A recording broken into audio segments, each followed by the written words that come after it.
नमस्कार, मैं हूं जल्पा क्षत्रिय। आज हम बात करने जा रहे हैं संसद भवन, यानी कि अब कुछ घंटों के भीतर शायद पुराने संसद भवन के नाम से जाना जाएगा। हालांकि शब्दों की बात करें तो पहला संसद भवन कहना उचित रहेगा, नहीं कि पुराना संसद भवन। समय, सुविधा और जरूरतों को ध्यान में रखकर नया संसद भवन तैयार किया गया। अब ऐसे तो जब नए संसद भवन का उद्घाटन होने जा रहा है तो अभी मौजूदा संसद भवन के आगे पुराना शब्द लग जाएगा। पर इस संसद भवन की इमारत की एक एक ईंट, एक एक पल घटना की साक्षी है, इसीलिए पहला संसद भवन शब्द का प्रयोग करना मैं पसंद करूंगी।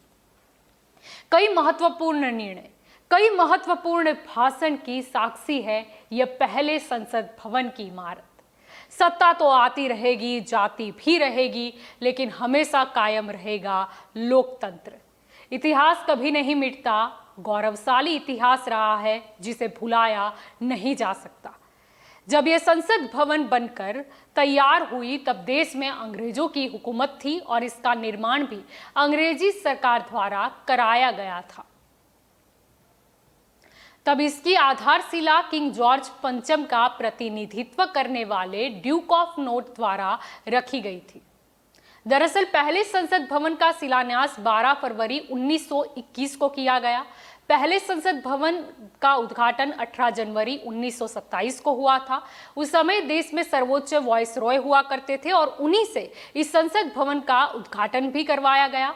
1926 से 1931 तक लॉर्ड इरविन भारत के वायसरॉय थे। इस कारण भारत में संसद भवन के उद्घाटन का सौभाग्य उन्हें ही हाथ लगा। 18 जनवरी 1927 को लॉर्ड इरविन ने मौजूदा संसद भवन का उद्घाटन किया था।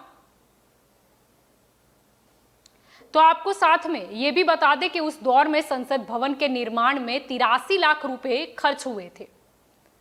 संसद भवन का डिजाइन उस दौर के मशहूर ब्रिटिश वास्तुकार एडविन के लुटियन और हर्बर्ट बेकर ने साल 1912-13 में तैयार किया था। माना जाता है कि परिषद भवन का डिजाइन मध्य प्रदेश के मुरैना में 64 योगिनी मंदिर के अद्वितीय गोलाकार आकार से प्रेरित था। इसके अलावा इस भवन का आकार गोलाकार है, जो अशोक चक्र का प्रतीक है। यह गोलाकार इमारत एक तरफ से निरंतरता का प्रतिनिधित्व करती है। आपको बता दें, 15 अगस्त 1947 को आजादी मिलने से लेकर 1950 तक भारतीय संविधान लागू होने तक इस संसद भवन ने अस्थायी तौर पर काम किया। संविधान लागू होने के बाद ही विधायिका को पहली बार भारतीय संसद का नाम दिया गया। यह इमारत वही भारतीय संसद है जिसमें कभी अंग्रेजों के प्रतिनिधि बैठते थे और संविधान लागू होने के बाद यह पूरी तरह से भारतीय संसद भवन में तब्दील हो गया। भारतीय संसद भवन के 2 सदन हैं, लोकसभा और राज्यसभा। राष्ट्रपति भारतीय संसद का महत्वपूर्ण अंग माने जाते हैं।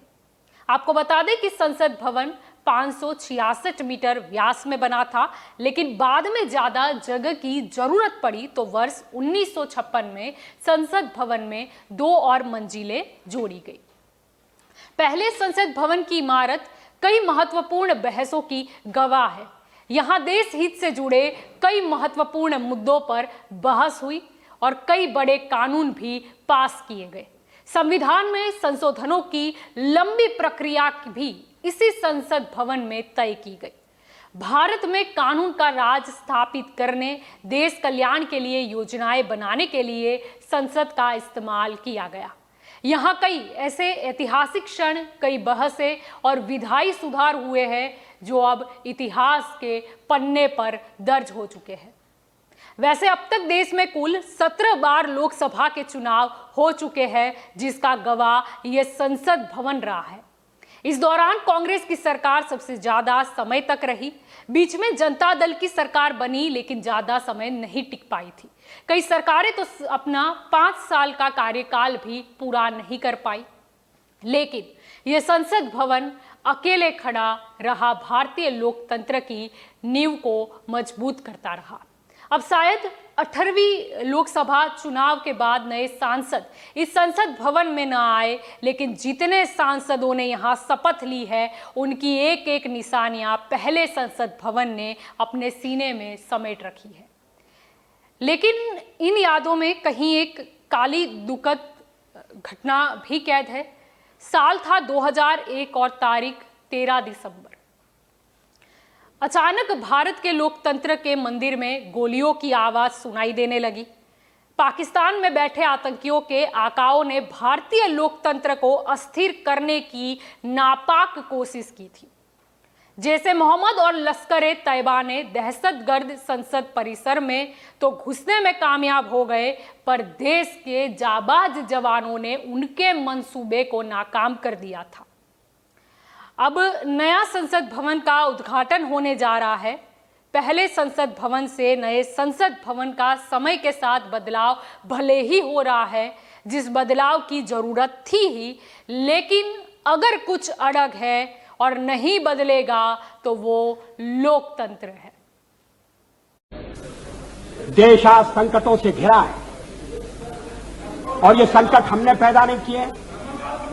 जब जब कभी आवश्यकता पड़ी संकटों के निराकरण में हमने उस समय की सरकार की मदद की है। उस समय के प्रधानमंत्री नरसिंह राव जी ने भारत का पक्ष रखने के लिए मुझे विरोधी दल के नेता के नाते जेनेवा भेजा था और पाकिस्तानी उसे देखकर चमत्कृत रह गए। उन्होंने कहा कि ये कहां से आए हैं, क्योंकि उनके यहां विरोधी दल का नेता ऐसे राष्ट्रीय कार्य में भी सहयोग देने के लिए तैयार नहीं होता। वो हर जगह अपने सरकार को गिराने के काम में लगा रहता है। ये हमारी परंपरा नहीं है, ये हमारी प्रकृति नहीं है और मैं चाहता हूं ये परंपरा बनी रहे, ये प्रकृति बनी रहे। सत्ता का खेल तो चलेगा, सरकारें आएंगी जाएंगी, पार्टियां बनेगी बिगड़ेंगी, मगर ये देश रहना चाहिए, इस देश का लोकतंत्र अमर रहना चाहिए। पहला संसद भवन भारत देश की नींव है और हमेशा रहेगा। नमस्कार।